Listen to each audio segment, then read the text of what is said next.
Good morning to all of you. आप सभी का बहुत बहुत स्वागत है एड अंकल जेईई की तैयारी यूट्यूब चैनल पे। मेरी आवाज क्लियर है? एकदम सही है। चलिए, ऑडियो वीडियो क्लियर है? ओके। तो कैसे हैं आप लोग? आई होप आप लोगों की तैयारी बहुत अच्छी चल रही होगी। तैयारी इसलिए अच्छी चल रही होगी क्योंकि बहुत सारे एग्जाम हमें दिख रहे हैं। सितंबर में भी एग्जाम है, नवंबर में भी एग्जाम है।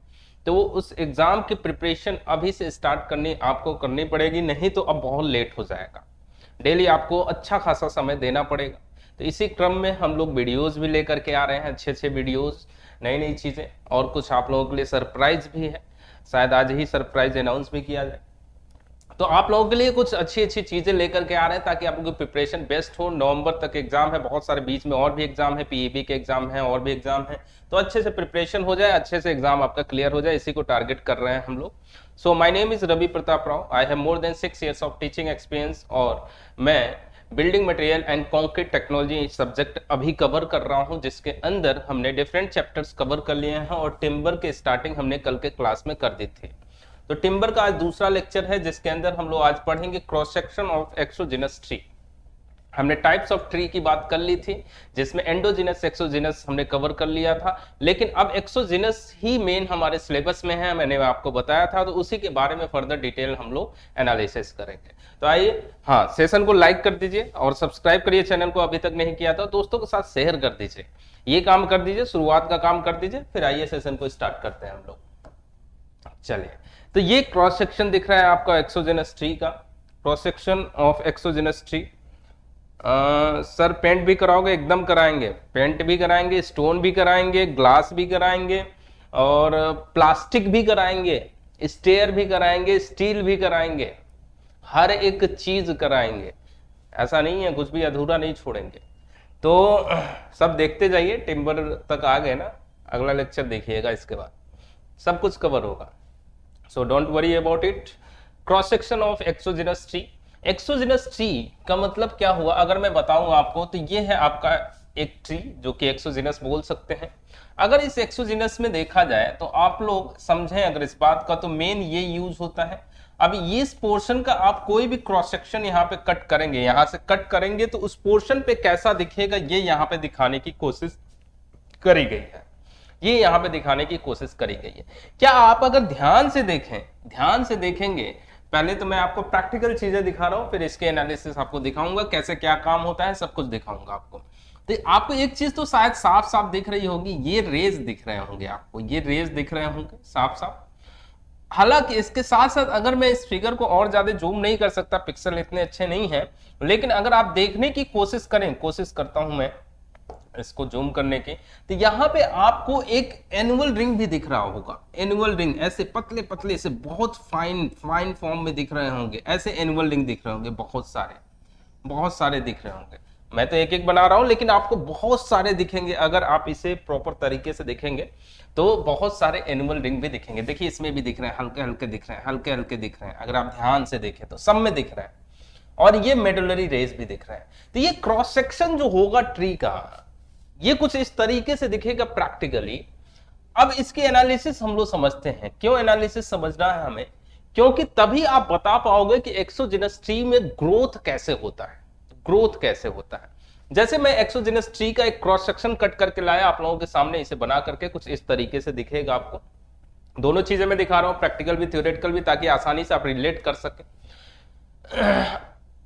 ऑनलाइन में यही तो फायदा होता है, हर एक चीज दिखा सकते हैं आप, फिगर के थ्रू दिखा सकते हैं, तो ये एडवांटेज भी उठाइए आप। तो अगर आप देखेंगे तो बहुत सारे क्रॉस सेक्शन दिखेंगे, बहुत सारे एनुअल रिंग दिख रहे हैं, लेकिन अब देखिए इसमें बात को समझिएगा जरा, बात को समझिएगा जरा। ये ट्री जो है, ये जो ट्री है, अभी ट्री दिखाया मैंने आपको, इस ट्री में अगर बात करा जाए तो क्रॉस सेक्शन की बात तो अलग होगी ही, लेकिन इस ट्री को अगर वाटर लेना होगा, मिनरल लेना होगा, न्यूट्रिएंट्स लेने होंगे, तो वो कहां से लेगा? अगर इस ट्री को फूड चाहिए होगा तो वो कैसे बनाएगा फूड? ये सारी प्रोसेस को पहले समझिए। तो इन सारे प्रोसेस को समझने के लिए एक चीज तो सिंपल हम लोगों को बचपन से सिखाया जाता है कि जो प्लांट होते हैं वो अपना फूड कैसे बनाते हैं, फोटोसिंथेसिस प्रोसेस के थ्रू बनाते हैं। तो फूड जो बनाएंगे फोटोसिंथेसिस प्रोसेस के थ्रू बनाएंगे, फूड जो बनाएंगे वो फोटोसिंथेसिस प्रोसेस के थ्रू बनाएंगे। फोटोसिंथेसिस प्रोसेस के थ्रू बनाएंगे। जब फोटोसिंथेसिस प्रोसेस होगा, यानी इन पत्तियों के द्वारा फोटोसिंथेसिस प्रोसेस होगा, तो इसका फूड बनेगा। वो फूड जो है पूरे ट्री के अंदर सर्कुलेट होगा। तो जो ट्री के अंदर ट्रांसपोर्ट करने वाले हैं कुछ सेल्स होते हैं, कुछ सेल्स होते हैं जो फूड को ट्रांसपोर्ट करते हैं, और इन सेल्स का नाम क्या है? कमेंट बॉक्स में डालिए जरा, इन सेल्स का नाम क्या है? आप मस्त पढ़ा रहे हैं sir, thank you so much, thank you so much. इन सेल्स का नाम क्या है जो लीव्स से रूट तक फूड को ट्रांसपोर्ट कर रहे हैं? उन सेल्स का क्या नाम है? कमेंट बॉक्स में डालिए। तब तक मैं दूसरा क्वेश्चन पूछ रहा हूं। दूसरा क्वेश्चन ये है कि ये जो ट्री होगा अपना वाटर जो लेगा, मिनरल्स जो लेगा, वो कहां से लेगा? ये रूट जोन से लेता है, ये रूट जोन से लेता है। और फिर ये रूट जोन से लेगा तो ऊपर तक ट्रांसपोर्ट करने वाले कुछ सेल्स होते हैं, और इन सेल्स का क्या नाम है? चलिए, इन सेल्स का नाम मैं बता दिया। क्या? इन्हें जाइलम बोलते हैं। इन्हें क्या बोलते हैं? जाइलम बोलते हैं। इन्हें जाइलम बोलते हैं। और इन्हें क्या बोलते हैं आप? फ्लोएम बोलते हैं। इन्हें क्या बोलते हैं आप? फ्लोएम। ये बचपन से शायद आपको पढ़ाया गया होगा, याद भी होगा आप लोगों को। तो ये जाइलम होता है और ये क्या होता है? फ्लोएम होता है। Clear my point? ठीक। अब क्या होगा? अब क्या होगा इसको याद रखिएगा, क्योंकि मैं आपको क्रॉस सेक्शन में इसको यूज करने वाला हूं। अब आइए क्रॉस सेक्शन में मैं आपको दिखाता हूं। तो क्रॉस सेक्शन में देखें अगर, तो बहुत सारे कंपोनेंट हैं, पार्ट हैं, उन पार्ट को समझने की कोशिश करते हैं हम लोग। तो इस क्रॉस सेक्शन के अंदर जो सबसे अंदर वाला पार्ट होता है उसे क्या बोला जाता है? पिथ बोला जाता है। पिथ या फिर क्या बोला जाता है? मेडुला। पिथ या फिर इसे क्या बोला जाता है? मेडुला। जब पिथ के बाहर जाएंगे तो कई सारे एनुअल रिंग होंगे, कुछ पोर्शन ऑफ एनुअल रिंग होगा। इस पोर्शन को हम लोग क्या बोलते हैं? हार्टवुड बोलते हैं। यहाँ पे लिखा हुआ, इसे बोला जाता है क्या? हार्टवुड। यानी यहां से लेकर के यहां तक के सेक्शन को हमने, इसमें कई सारे एनुअल रिंग आएंगे, बात समझिएगा। ये मत समझिएगा कि एक ही एनुअल रिंग आएंगे, बहुत सारे एनुअल रिंग। ये पूरा पोर्शन क्या कहलाएगा आपका? हार्टवुड कहलाएगा।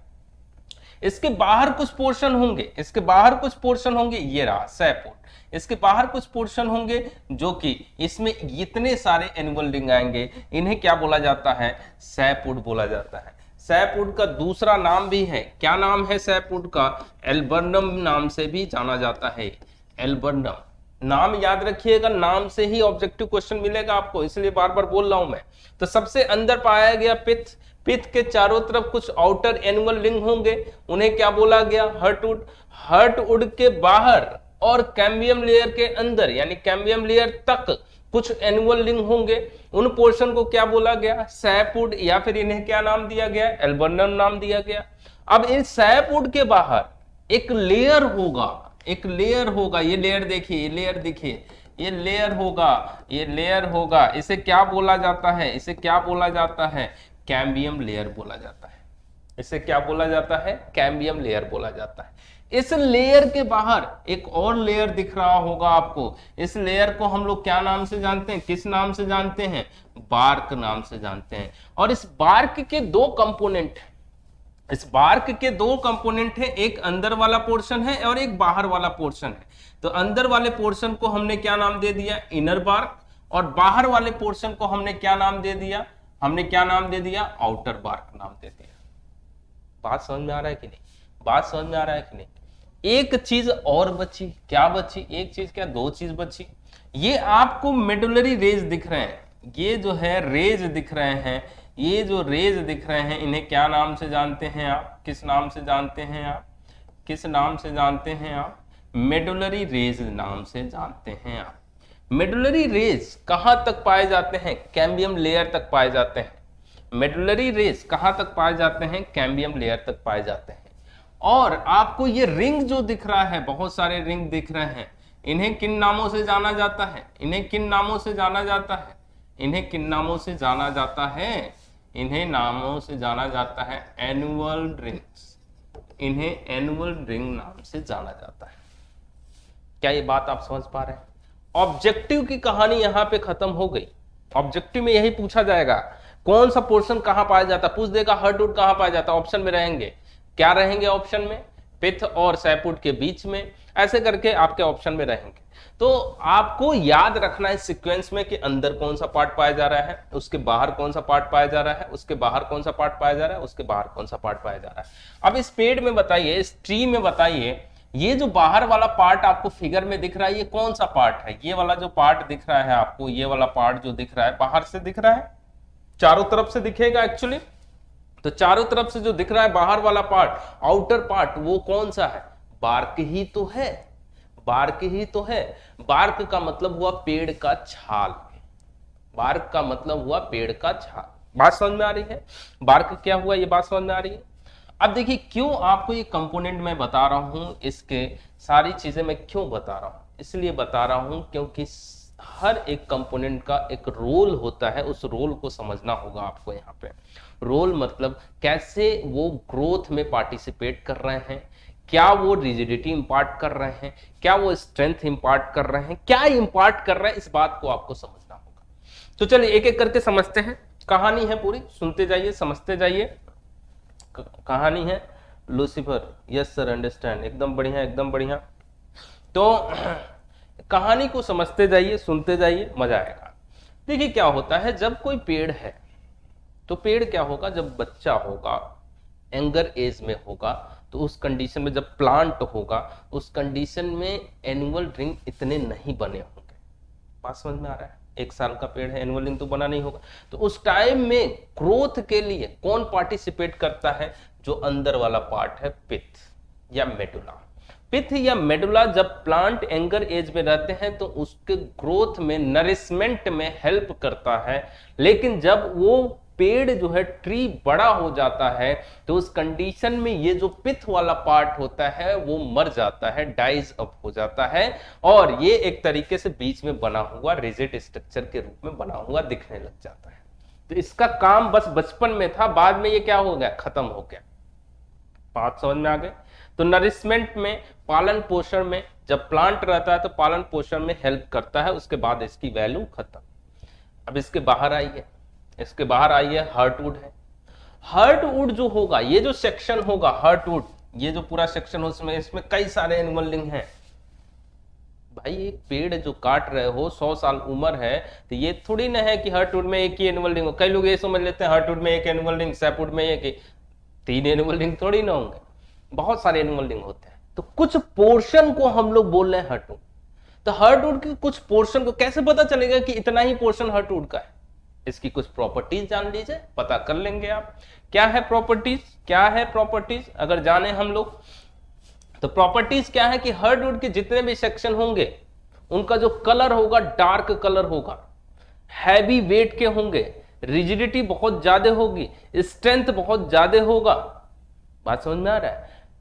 ग्रोथ में पार्टिसिपेट नहीं करते हैं ये ज्यादा, ये स्ट्रेंथ में पार्टिसिपेट करते हैं, टफनेस बढ़ाने में पार्टिसिपेट करते हैं, रिजिडिटी बढ़ाने में पार्टिसिपेट करते हैं, इन सारी चीजों में पार्टिसिपेट करते हैं। तो इन प्रॉपर्टीज के बेसिस पे आप इनको आइडेंटिफाई कर पाओगे कि इस पोर्शन तक क्या है, कौन से पोर्शन है, हार्टवुड के पोर्शन। हार्टवुड का ठीक अपोजिट होता है क्या, सैपवुड, एल्बर्नम। अब इसके बाहर कुछ पोर्शन में क्या होंगे, सैपवुड। अब इनको कैसे पहचाना जाए कि ये सैपवुड का पोर्शन है?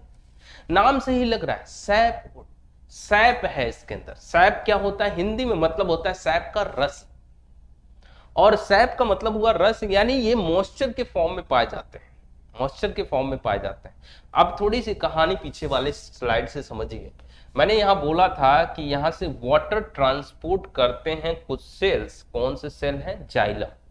तो ये जाइलम जो वाटर ले जाता है वो किसी एक सेक्शन में ही ट्रांसपोर्ट करता है, और वो सेक्शन कौन सा है, सैपवुड का ही पोर्शन है।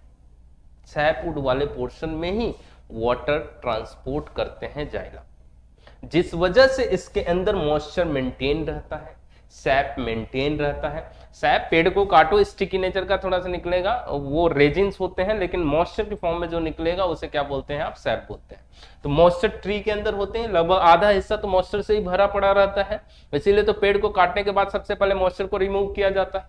बात समझ में आ रहा है? तो वो किसमें मैक्सिमम पाए जाते हैं, और भी जगहों पाए जाते हैं, केवल यही नहीं पाए जाते। मैक्सिमम जो पोर्शन होता है वो किसमें पाए जाते हैं, सैपवुड पोर्शन में पाए जाते हैं। तो इसका कलर कैसा दिखेगा आपको, लाइट कलर का दिखेगा, मॉइस्चर रहेंगे इसके अंदर, ऐसे लगेगा कि इसके अंदर रिसेंट ग्रोथ हुआ है, जल्दी ही ग्रोथ हुआ है ऐसा दिखेगा। और ये ग्रोथ में पार्टिसिपेट करते भी हैं, ऑब्वियसली करेंगे, आपको भी खाना पानी तो चाहिए, तो पानी जो दे रहा है तो वो ग्रोथ में पार्टिसिपेट तो करेगा ही। तो इस पोर्शन में पानी है, मॉइस्चर है, सैप है, तो पार्टिसिपेट तो करेगा ही। तो ग्रोथ में पार्टिसिपेट करते हैं, लाइट कलर के होते हैं, लाइट वेट के होते हैं, जैसे लगेगा रिसेंट इनके अंदर ग्रोथ हुआ है, इनके अंदर जाइलम जो है वो ट्रांसपोर्ट करते रहते हैं। पूरी कहानी समझ में आ गई सैपोड की। अब इसके बाहर चलते हैं। इसके बाहर मैंने बताया एक लेयर है, इस लेयर का क्या नाम है? Cambium layer.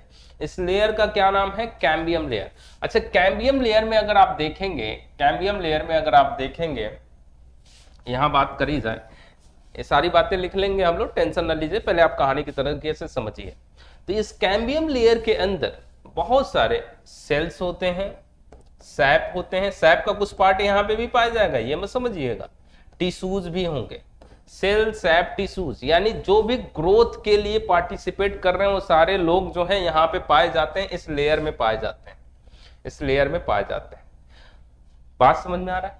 थोड़ा सा इसके लिए एक और बात समझिए, ये दोनों एक साथ समझिए तब अच्छे से समझ में आएगा। इसके बाहर जो बार्क है ना, बार्क पेड़ का जो छाल होता है, इसका काम क्या होता है? ये प्रोटेक्शन का काम करता है। It is the outer most protective layer. ये एक आउटर मोस्ट जो है प्रोटेक्टिव लेयर है। कैसे प्रोटेक्शन कर रहा है? मैंने बताया यहां पे देखिए, ये जो बाहर वाला पोर्शन जो दिख रहा है, बाहर वाला पोर्शन जो दिख रहा है पेड़ के चारों तरफ, ये क्या है? बार्क ही है। तो जो भी वेदर का अटैक हो रहा है, जो भी एजेंसीज हैं एटमॉस्फेयर में अटैक कर रही हैं, वो कौन झेल रहा है? वो झेल रहा है बार्क। अगर वो बार्क हट गया तो वो सीधा अटैक किस पे होगा? वो सीधा अटैक किस पे होगा? इन कैम्बियम लेयर्स पे होगा। और कैम्बियम लेयर में क्या है? सेल है, सैप है, टिश्यूज है, इनके ऊपर अटैक होगा तो ये मरने लग जाएंगे। अगर ये मरने लग गए, डाइज होने लग गए, तो फिर ग्रोथ क्या हो जाएगा? बहुत बढ़िया, बिल्कुल समझ में आ रहा है, बहुत बढ़िया। ये इनका ग्रोथ क्या हो जाएगा? वो बंद हो जाएगा। ग्रोथ बंद हो गया, पेड़ सूखने लग जाएगा, स्ट्रेंथ में कमी आने लग जाएगी, मैच्योरिटी कम हो जाएगी। बात समझ में आ रहा है? तो ये बार्क जो है वो प्रोटेक्शन का काम कर रहा है। एक बात और समझें, आप बोलोगे सर पेड़ में आपने ये तो बता दिया मुझे कि जाइलम जो है वो किस सेक्शन में ट्रांसपोर्ट करता है, लेकिन फ्लोएम भी बता दो। फ्लोएम क्यों? क्योंकि ये फूड को ट्रांसपोर्ट करा रहा है ऊपर से नीचे तक। तो फ्लोएम जो है जनरली इनर बार्क से इंटर करके इस वाले पोर्शन मतलब कैम्बियम लेयर में ये जो है ऊपर से नीचे तक ट्रांसपोर्ट करता है फूड। बात समझ में आ रहा है? इतनी कहानी में कोई दिक्कत? इसे इनर बार्क बोल दिया, इसे आउटर बार्क बोल दिया। अब आते हैं नेक्स्ट कहानी पे। नेक्स्ट क्या है? Medullary rays. जो रेडियल डायरेक्शन में जो रेज दिख रही हैं आपको रेडियल डायरेक्शन में, इन्हें मेडुलरी रेज बोला जा रहा है। ये कहां तक है? ये जो मेन एनुअल रिंग है वहां तक है। देखिए ध्यान से, तो क्या काम कर रहे होंगे?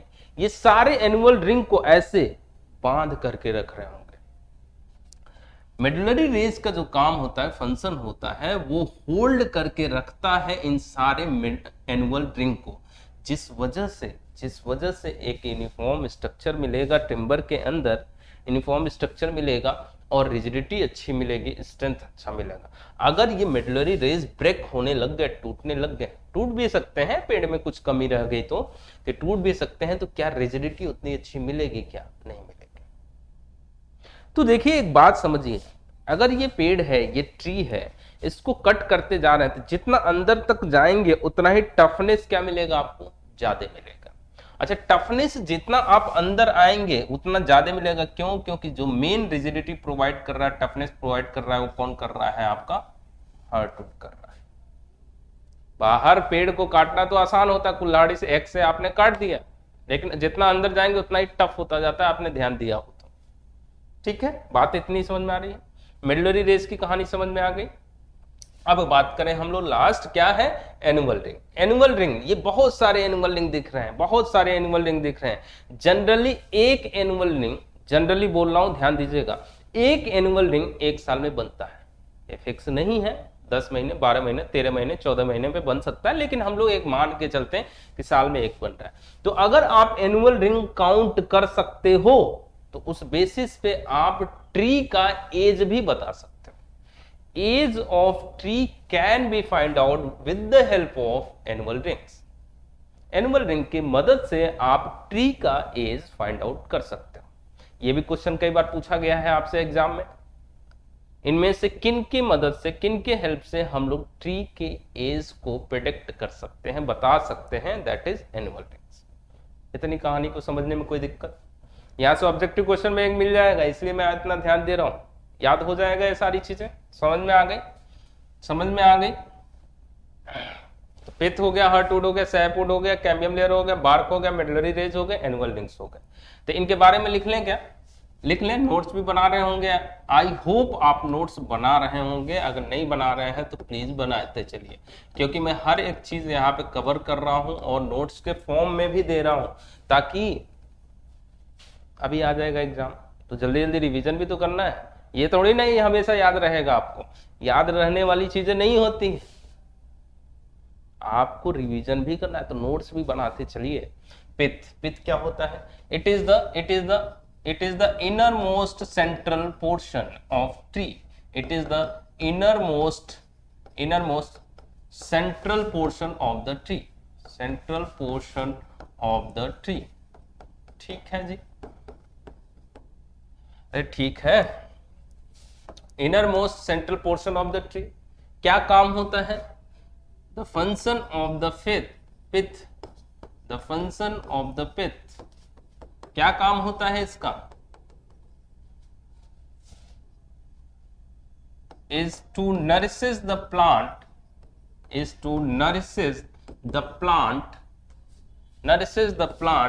in its younger age.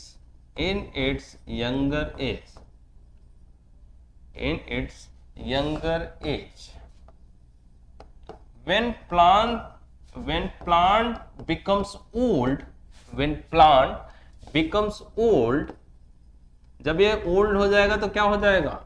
Pith dies up. पिथ क्या हो जाते हैं? मर जाते हैं। खत्म कहानी। चले दूसरे पे आ जाए। दूसरा पोर्शन कौन सा था? इसके बाहर कौन सा था? हार्टवुड। हार्टवुड का काम क्या होता है?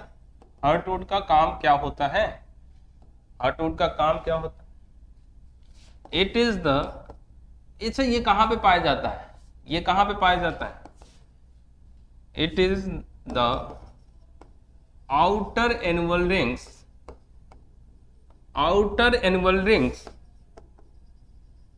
Around the pith. पिथ के चारों तरफ मिलेंगे। क्या काम होगा? ऐसे इनकी प्रॉपर्टीज की बात कर रहे थे ना हम लोग, कैसे होंगे ये? डार्क कलर के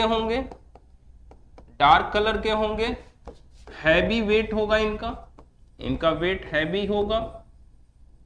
चलिए साहब, हैवी वेट भी हो गया। और इनके अंदर रिजिडिटी कैसे होगी? रिजिडिटी ज्यादा होगी या कम होगी? रिजिडिटी ज्यादा होगी। अगले पेज पे लिखते हैं, इट डज नॉट टेक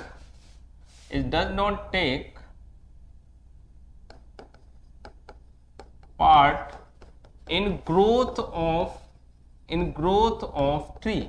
ये ट्री के ग्रोथ में पार्टिसिपेट नहीं करते हैं। इनका मेन क्या है? इनका मेन जो काम है, it provides rigidity to the timber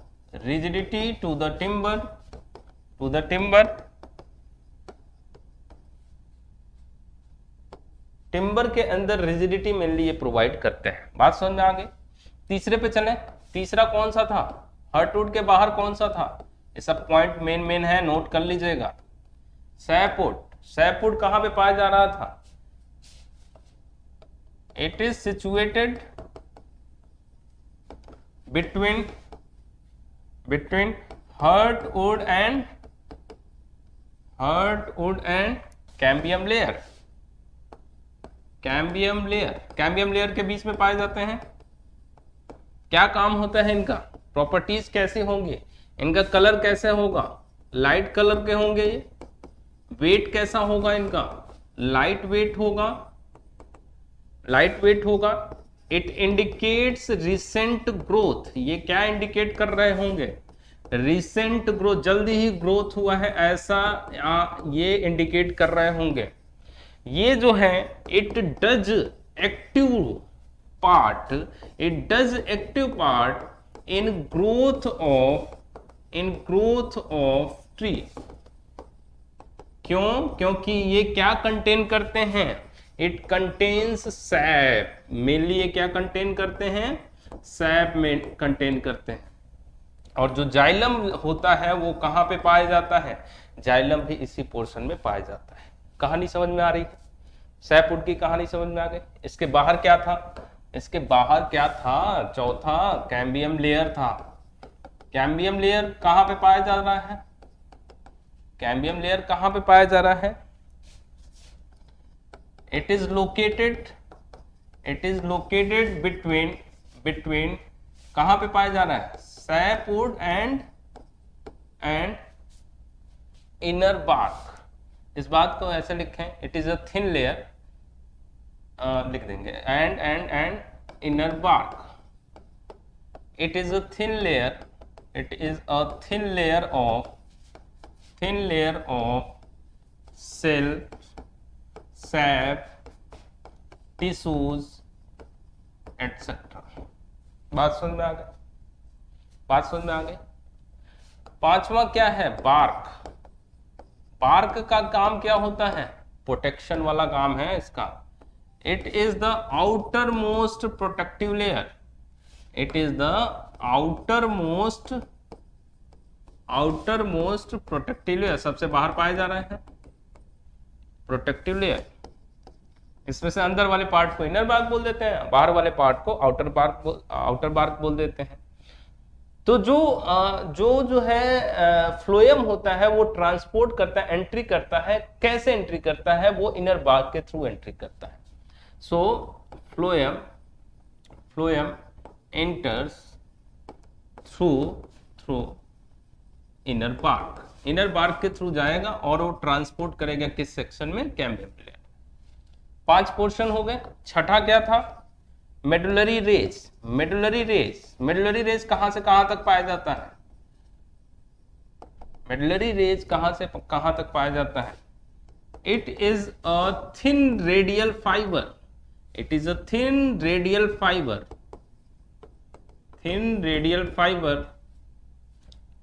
which extends from pith to कहां तक पाया जा रहा है, कैम्बियम लेयर तक पाया जा रहा है, कैम्बियम लेयर तक पाया जा रहा है। क्या काम होता है इसका, the function of these rays is to hold together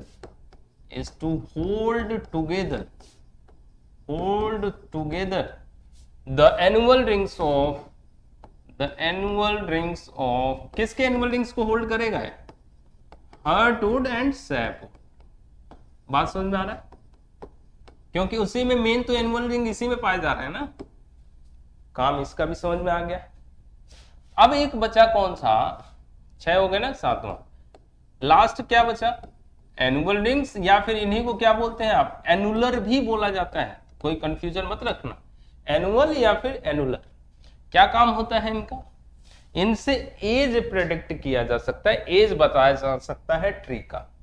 so generally one annual ring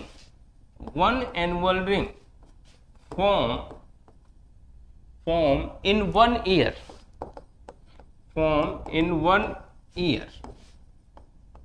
by which we can predict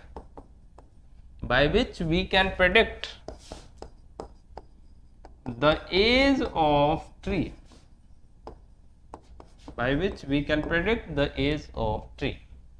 ये कहानी हो गई सारे कंपोनेंट की। कोई डाउट है इसमें, कोई डाउट, बढ़िया। तो ये cross section of exogenous tree हुआ, जिसके वर्क भी मैंने आपको बताया, और कन्वेंशनल एग्जाम में बहुत बार पूछा गया है, लिखने को आता है, तो ये सारे पॉइंट्स लिखने होंगे आपको। दूसरा ऑब्जेक्टिव में क्या क्या पूछा गया वो सारी बातें मैंने आपको बता दी। चलिए, अब क्रॉस सेक्शन समझ लिया हमने, अब क्या समझना होगा, इसकी प्रोसेसिंग को समझना होगा। प्रोसेसिंग मतलब ट्री से हम लोग कैसे उसे कट कर रहे हैं, यानी पेड़ को काट करके गिरा रहे हैं।